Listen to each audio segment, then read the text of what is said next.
Hello friends. Before we start, make sure to like and subscribe to the channel and leave a comment with where you're from and what time you're watching. That way, YouTube will keep showing you stories just like this one. Now, let's begin.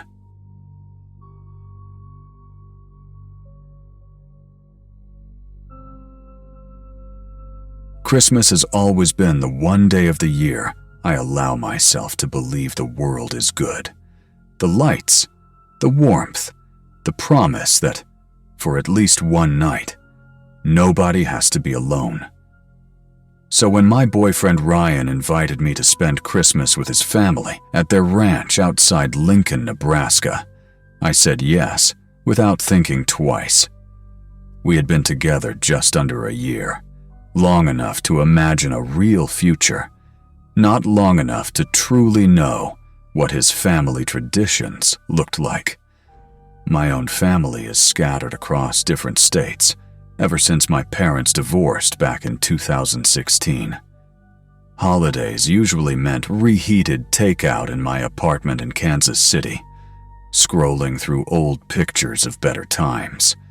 Ryan always told me Christmas at his family ranch was magical. He said things like, "You'll finally see what a real family feels like. Mom is going to love you. They've been so excited to meet you." I believed every word. We left the city around noon on December 23rd, 2024. The sky was gray, the air sharp and dry, fields on both sides of the highway dusted in snow like powdered sugar. By the time we reached the long rural road leading to the ranch, the sun had already dipped low, turning the fields blue and silver. The ranch house appeared like a shadow against the frozen landscape.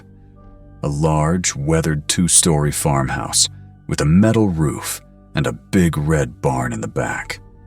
Christmas lights hung along the porch railing, flickering weakly in the cold wind. There were already several trucks and SUVs parked outside. Ryan squeezed my knee. "Ready?" I nodded, even though my stomach felt like it was folding in on itself. We stepped out, and the cold hit me instantly. That bone-deep Midwest winter that doesn't care how many layers you're wearing. Before we reached the porch, the front door swung open.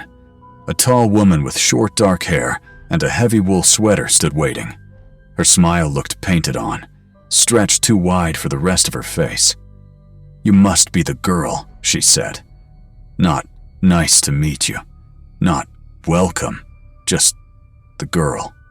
She hugged Ryan tight, whispering something in his ear that made his shoulders tense. Then she looked back at me, expression flat, measuring. That was my first warning. I ignored it. The living room was crowded, warm but not inviting, like a church foyer where everyone already knows each other, and you are the stranger. Ryan introduced me to Dennis, his stern, quiet father with dark eyes and a handshake like a threat. Mara, his younger sister who barely looked up from her phone. Carla, his older sister with the tightest ponytail I've ever seen, lips pursed like she was trying not to spit on me. Aunts, uncles, cousins. Too many names thrown too fast. Everyone stared, and then turned away just as quickly, like I was something unpleasant on the bottom of their boot. The ranch smelled like pine, wood smoke, and honey ham. A huge Christmas tree stood in the corner covered in old-fashioned ornaments. Above the fireplace hung a carved wooden sign, "Family First." Always. Conversation flowed around me but never included me. Whenever I tried to speak, someone talked over me.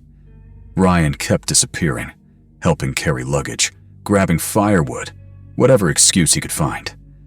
Dinner was a blur of fake smiles and real resentment. His mother, Patricia, placed me at the very end of the long table, nowhere near Ryan. Every time I glanced toward him, someone leaned in to block my view. They spoke about people I didn't know, inside jokes I wasn't part of. A remark from Carla still rings in my ears. Ryan used to bring home such promising girls. I guess people lower their standards when they move to the city. Everyone laughed, except Ryan, but he also said nothing. After dinner, the women all migrated to the kitchen for dessert preparations. They made me stay behind. Patricia asked me to sit on the sofa, alone, like a guest who wasn't allowed to help. Every time I looked up, someone was watching me. Not curiosity, suspicion. In Ryan's childhood room, a small space still decorated with old baseball posters, I tried to tell him how uncomfortable I felt. He brushed it off. You're overthinking it. They're always like this at first. Just give them time. He fell asleep fast. I lay awake, listening. Around 2 a.m., the floorboards in the hallway creaked. Not like someone walking to the bathroom, more like someone standing still. Right outside the door, watching. After 5 minutes, the sound faded. I told myself farms creak, old houses settle. But I didn't sleep for the rest of the night. Breakfast was tense. More relatives arrived. The house filled with noise and whispers. Each time I entered a room, voices dropped. Eyes followed. Smiles vanished. When I tried going outside to find Ryan working with his dad, Carla physically stepped in front of me with a smile that didn't reach her eyes. You should stay inside. Women's work today.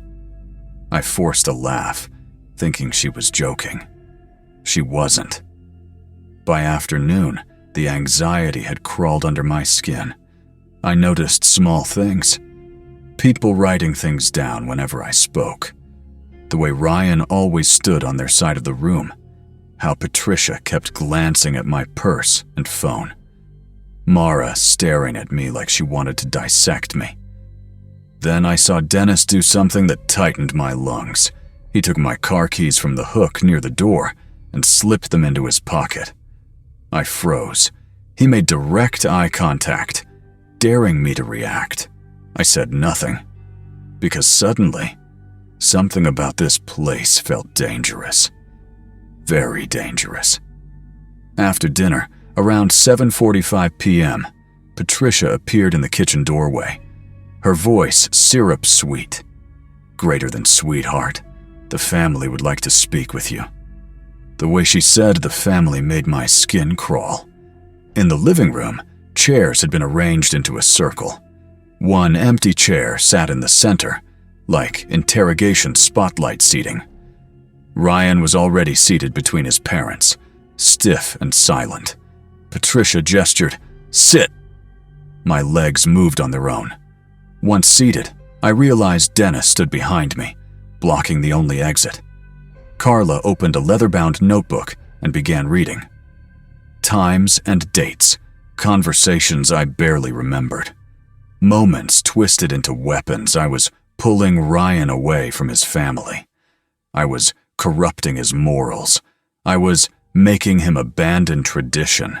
I was dangerous. Her voice sharpened. You speak for him too often. You control who he sees. You want to replace us. I tried to answer, but every time I spoke, someone cut me off. Dennis slammed his fist on his knee when I attempted to defend myself. Aunt Marjorie called me a parasite. Uncle Charles said, "She's turning him into one of them." One of them? Who exactly was them? Ryan stared at the floor the entire time. I kept begging him silently. Say something. Defend me. Please. He didn't.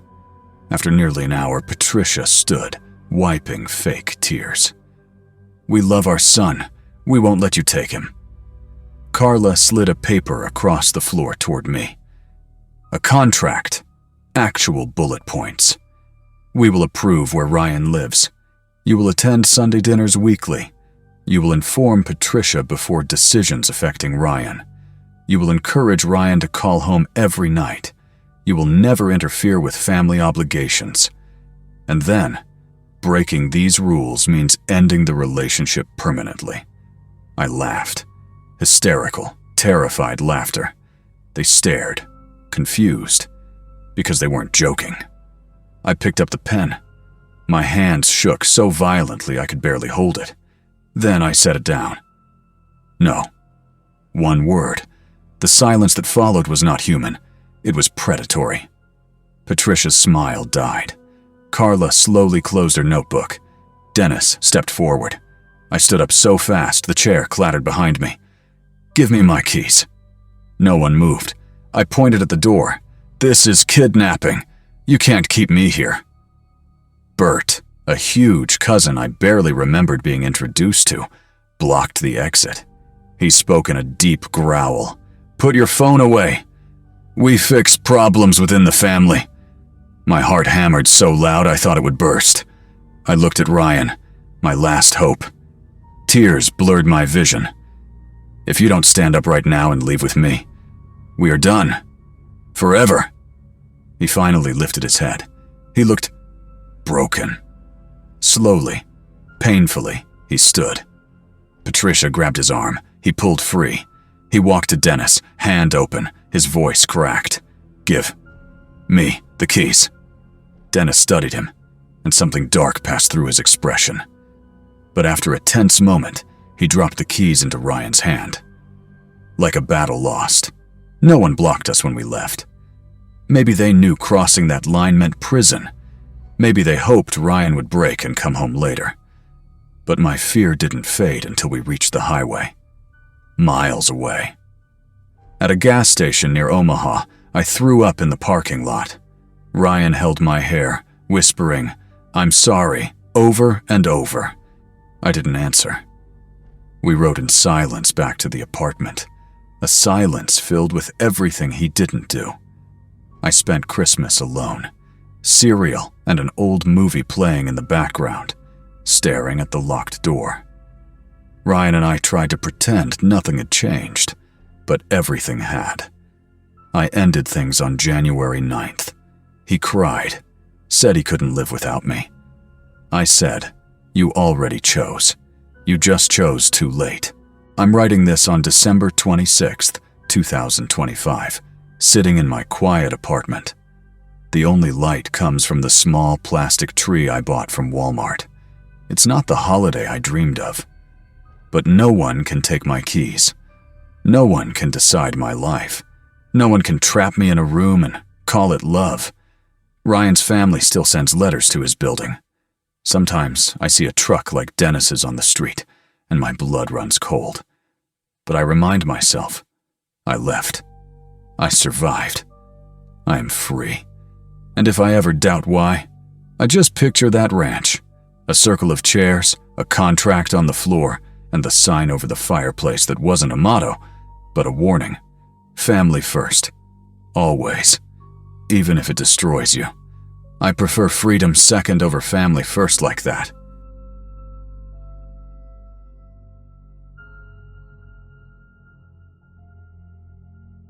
Volunteering for the Ash Grove Winter Festival seemed like a small, harmless thing to do. I thought it would be fun, a way to distract myself from the monotony of my life after the divorce. My older brother, Martin, had suggested it, insisting I needed to get out of my apartment instead of wallowing in loneliness with cheap wine and reruns of old sitcoms. He wasn't wrong. Since the divorce finalized in September, I'd spent most nights scrolling endlessly on my phone, rehashing memories of my past marriage, feeling a mix of guilt, anger, and self-pity. Moving back to Ash Grove had felt like admitting defeat, but my studio apartment above the old hardware store on Willow Street was affordable, and I needed a fresh start somewhere familiar. The festival stretched along Oak Avenue for 3 blocks, lined with food trucks, craft booths, and the signature hot chocolate stand that always drew a crowd. Christmas lights twinkled from every lamppost, casting long shadows on the snow-dusted sidewalks. Carolers from the local high school sang loudly, their voices carrying across the crisp December air. By the time I graduated from high school in 2012, I had sworn I'd never return to Ash Grove, dreaming instead of city lights and bustling streets. Yet here I was at 31, clipboard in hand, checking vendor permits and politely reminding Mr. Fenton at the kettle corn stand not to block the sidewalk. Life, I realized, had a cruel sense of irony. Around 8:30 p.m., the cold started to seep through my jacket, making my fingers numb despite my gloves. I decided to take a shortcut through the alley behind the hardware store to grab my heavier coat. That's when I noticed the smoke. Thick, black smoke curling into the night sky from the far end of Oak Avenue, near the abandoned Merriweather barn. At first, I dismissed it. Maybe some teenagers were burning old pallets or trying to drink away their boredom. But the smoke was too dark, too heavy, and drifting in the wrong direction for a casual fire. My curiosity, always my undoing, got the better of me. Instead of returning to my post, I walked toward it. The alley was quiet, the muffled sounds of the festival fading behind me. My boots crunched over frozen gravel and ice patches. The barn, sitting 50 yards off Oak Avenue, had been deserted since I was a child. The chain-link fence surrounding it was broken in several places, a popular shortcut for kids sneaking in over the years. I remembered sneaking in once with a friend to skip school and play pranks on neighbors. The smell hit me before I saw anything else. A sharp, chemical stench that burned my throat, unlike the comforting scent of a wood fire. My phone's flashlight cut through the darkness as I approached the barn. And then I saw it. A figure hunched over an old metal drum, tossing objects into the flames. Their dark jacket and hood hid any identifying features, moving with a frenzied urgency. My heart hammered. I should have turned back, but instead I stepped closer. My boot hit a rusted pipe, producing a loud clang. The figure jerked upright, glanced toward me briefly, then bolted toward the woods bordering the edge of town. They stumbled once, then disappeared into the trees. The drum still burned. Through the smoke, I could see fragments of dark fabric curling and blackening in the flames. A sleeve, part of a shirt, perhaps a scarf. My stomach churned. This wasn't kids burning trash. This was deliberate, secretive. Something terrible had happened here. I took photos, hands shaking so badly that half were blurry. Every instinct screamed at me not to touch anything, but I documented everything. The drum, the fire, the charred remnants, footprints leading toward the woods. Then I heard voices, low and murmuring from near the fence. Panic surged. I retreated quickly, ducking through a gap in the fence and heading back to the festival. The lights, the laughter, the music, it all felt unreal now, a grotesque contrast to what I'd just witnessed. I found Officer Reynolds, the familiar face of the Ash Grove Police Department, near the hot chocolate stand. Breathless and shaken, I explained everything. The smoke, the figure, the burning clothes. He listened, expression tightening as he examined my photos. Within minutes, backup arrived, and they headed toward the barn. I was asked to return to the station after the festival to give a formal statement. The festival wound down around 11 p.m. Families packed up. Children clutched candy canes, oblivious to the darkness just beyond the lights. I drove to the station, the Christmas decorations along Oak Avenue now feeling mocking, surreal. At the police station, the atmosphere was tense. The small brick building smelled of burnt coffee and industrial cleaner. I gave my statement to Officer Reynolds and his partner, Officer Garcia, who documented every detail. The crime scene photos taken in daylight were horrifying. The drum was cold and empty, but among the debris were remnants of clothing, fragments with a blue and red striped pattern. My heart stopped when I compared it to photos of the missing woman, Madeline Cross, 38, a local artisan selling handmade candles at the festival. The investigation escalated quickly. State police were called in. Forensic teams combed through the Merriweather barn property, photographing every footprint, collecting ash samples, searching for fibers, or anything else that could link the crime. The town was buzzing with speculation. Some whispered that Madeline had run off. Others eyed her husband suspiciously. But I knew better. I'd seen someone deliberately destroy evidence. 3 days after the festival, they found her. A hiker's dog led authorities to a shallow grave in the woods 2 miles from the barn. Madeline had been strangled. The estimated time of death? Around 8:45 p.m., the same time I had been watching that figure burn her belongings. My photos became crucial in establishing a timeline. The arrest surprised everyone. Gregory Hanley, a 47-year-old contractor who had worked in half the houses on Ash Grove Avenue, including Madeline's, had been having an affair with her. When she ended it at the festival that night, he panicked, murdered her, and attempted to destroy the evidence. Security footage, footprints, and fibers from his truck sealed his fate. He was sentenced to life without parole. I still live in Ash Grove, above the old hardware store. The festival continues every year. Same decorations, same carolers, same hot chocolate stand. But I don't volunteer anymore. I can't walk past the old barn property, now a community garden, without feeling sick. People sometimes recognize me, the woman who did something, but I don't feel like a hero. I feel like I stumbled into someone else's nightmare.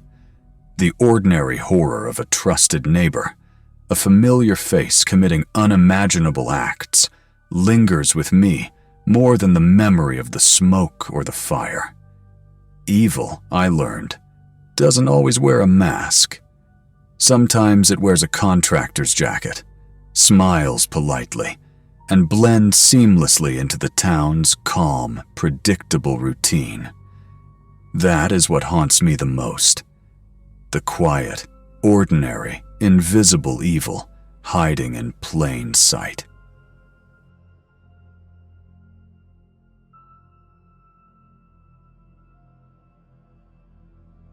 I had spent the better part of November preparing for our first Christmas in our new home. A modest 4-bedroom house in a quiet suburban neighborhood outside Raleigh, North Carolina, tucked into a cul-de-sac lined with tall pines dusted with frost. My wife, Tara, had insisted on hosting the entire extended family this year, something about making our first holiday here feel magical for our kids. Mason, who was 8, and Clara, 5.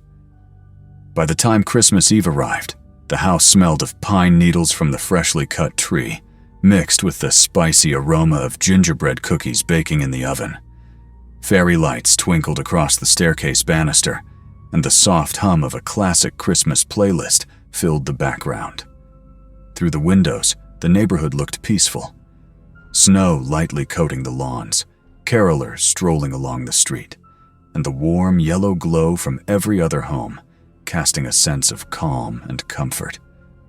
Tara's family had arrived from nearby towns. Her brother, Douglas, with his wife and their 2 rambunctious boys, and my parents, who had driven down from Virginia. By 6 p.m., laughter, voices, and the occasional squeal of children running through the house created a chaotic, joyful harmony. I leaned against the kitchen doorway for a moment, sipping my coffee, and felt a rare kind of contentment. After years of renting cramped apartments and moving from city to city, I finally had a place to call home. but there was one neighbor whose presence gnawed at me since the day we moved in. Walter Grimes, the man next door, lived in a weathered brick house, its lawn overgrown with weeds and the driveway cluttered with broken tools and stacked cardboard boxes. Walter was in his late 50s, gaunt, with a lined face that carried no expression, and pale blue eyes that seemed to pierce through you rather than look at you. He never waved, never smiled, never acknowledged anyone on the street. I'd seen him 4 or 5 times in the week since we moved in, always standing at the edge of his property staring into the neighborhood like he was scanning for something or someone. Tara said I was being paranoid, that Walter was just private. I wanted to believe her, but a small voice in my chest whispered that his quietness was more ominous than mere shyness. The evening progressed, and the house remained filled with laughter and warmth. Mason and Clara ran from room to room, chasing each other with toy swords, while my father recounted old Navy stories to Douglas over glasses of bourbon. Tara and her sister, Melinda, were in the kitchen swapping childhood memories, and my mother gently rocked the youngest nephew in the armchair by the fireplace. Around 9:30, the children were winding down. Clara had dozed off on the couch, and Mason was snuggled under a blanket watching a Christmas movie. I stepped outside briefly to retrieve more firewood from the stack beside the garage. That's when I saw him again, Walter. He was standing rigidly on his porch, arms crossed, staring directly at me. The streetlights cast harsh shadows across his face, but I could just make out the way he tilted his head, silently observing. I waved, awkward and uneasy, but he did not move. I shrugged it off and returned inside. But about 15 minutes later, a notification popped up on my phone from our newly installed Ring doorbell camera. My chest tightened when I opened it. Walter was pacing in front of our house, moving erratically, muttering to himself. The shadows of his movements stretched across the snow-covered sidewalk, jerky and unnatural. His lips moved rapidly, forming words I couldn't quite hear, but his tone was frantic, almost desperate. Then I noticed something chilling, a dark glint at his waist. My heart sank. He had a handgun tucked into his waistband. I nudged Tara in the kitchen, showing her the live feed. Her face drained of color, and she clutched my arm. "Call the police," she whispered, fear breaking through her usual calm. I hesitated. Walter hadn't broken the law yet. He was in plain view on a public sidewalk, and North Carolina law allowed open carry. Still, the sense of danger was palpable, and I could not ignore it. Within minutes, I heard footsteps approaching our house from the driveway. My father, sensing something wrong, had stepped outside to intervene. I tried to warn him about the gun, but he waved me off. He had that unshakable calm I'd seen in him during crises my whole life. Decades in the military had honed it. Through the living room window, I watched as my father approached Walter. For a brief moment, the tension eased. Walter paused, seemingly listening to my father's low, measured words, telling him we meant no harm.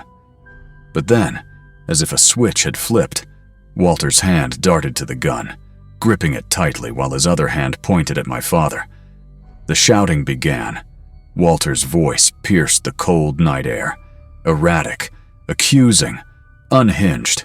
He ranted about being disrespected, about how we were sending messages through our lights, our music, our very presence.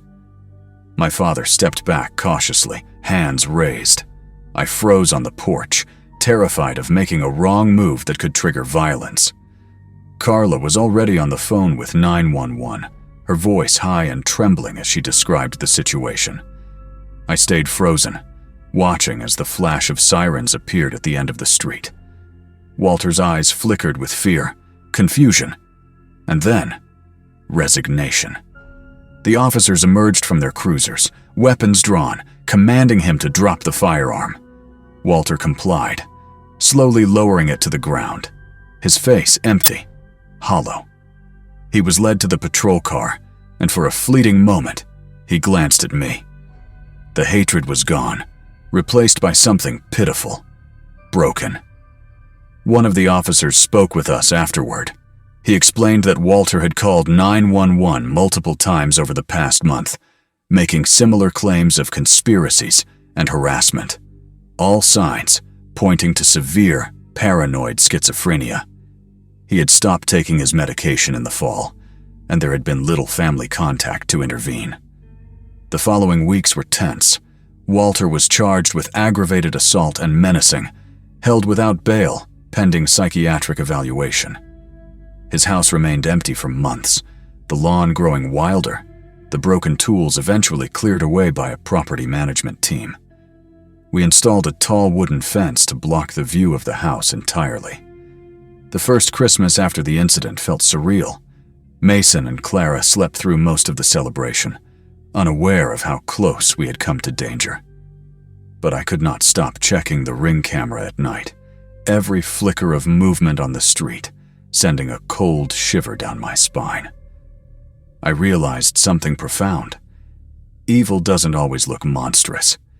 Sometimes it hides behind quiet eyes, behind overgrown lawns, behind the mask of a neighbor.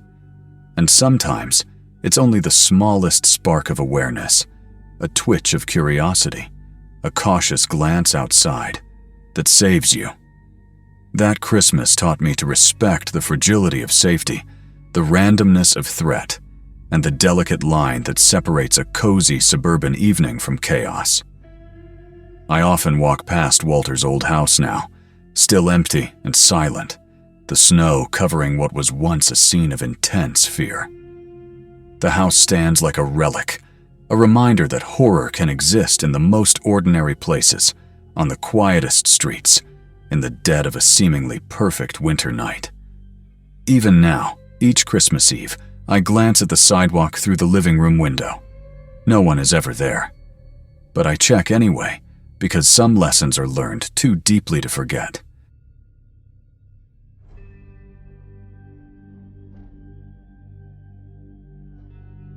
I had always loved Christmas, even after everything fell apart. That year, I had moved into a modest 2-story craftsman house in Everett, Washington, about 20 minutes north of Seattle. It had been 8 months since the divorce, and my life was quieter now, sometimes too quiet. The house itself was charming, with cedar shingles, a small wraparound porch, and a stone fireplace that dominated the living room. I spent the weeks leading up to Christmas decorating every corner with garlands, fairy lights, and candles, convincing myself that if I could make the house magical enough, maybe I could reclaim a sense of normalcy. My daughter Clara, who had just turned 6, would be spending Christmas Eve with her father this year. She had called me a week prior, her voice bright and insistent, demanding that I leave the lights on the tree overnight. "Mom, I won't be there, but I want to see it from the street. It looks like magic," she said. I promised her, of course. It was a small comfort, knowing that somewhere she would smile at my effort. Christmas morning arrived earlier than I expected. I woke at around 5:15 a.m., not to the sound of my alarm, but to a scraping noise from the living room. It was a metallic, rhythmic sound, faint but persistent. My first thought was that it was the wind rattling something outside, or maybe a raccoon. I had heard my neighbor, Mrs. Holloway, complaining about raccoons raiding her attic for weeks. But this sound, it was different. I slipped into my robe and padded barefoot down the narrow hallway, my heart already hammering against my ribs. The Christmas lights cast warm, colored shadows on the walls, making the living room look cozy and serene. But that serenity shattered when I reached the fireplace. At first, I thought I was imagining it. A black boot was dangling from the chimney, scuffed and covered in soot. My breath caught in my throat. I could smell it before I could even see anything else. A pungent mix of cigarette smoke and something acrid. Then I saw more. A red suit, cheap polyester, trimmed with yellowed, matted white fur. A man was climbing down my chimney. Santa Claus, or at least something that looked like him, was in my living room at 5:15 in the morning, a pillowcase clutched in one hand, bulging with stolen items. I scrambled backward, my hands knocking over the coffee table and sending my grandmother's silver jewelry box clattering across the hardwood floor. He froze, just a shadowed figure, and I froze too. My mind locked between disbelief and panic. I could hear his breathing now, heavy and deliberate, and the scraping sound continued as his boots touched the iron grate at the bottom of the fireplace. I ran to the kitchen, grabbing the largest knife from the block, an old chef's knife I rarely used, and snatched the cordless landline phone from its cradle.